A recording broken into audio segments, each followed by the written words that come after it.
मला आई बाबा हवे अतिशय सुंदर नाटक केलेलं आहे आणि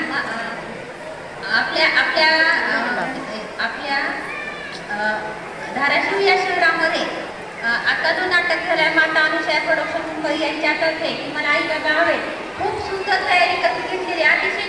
थोड्या दिवसामध्ये 6 दिवसाच्या कालावधीमध्ये इतकी सुंदर तयारी लहान बालकलाकाराकडून करून घेतलेली आहे त्याबद्दल प्रवीण कुमार सर यांचा मी खूप धन्यवाद देते आणि याच्यामध्ये माझी भाची दुर्वाटिके यांनी सहभाग नोंदवला आहे आणि तिला पाहण्यासाठी मी लातूरहून आलेली आहे मी पण एक टीचर आहे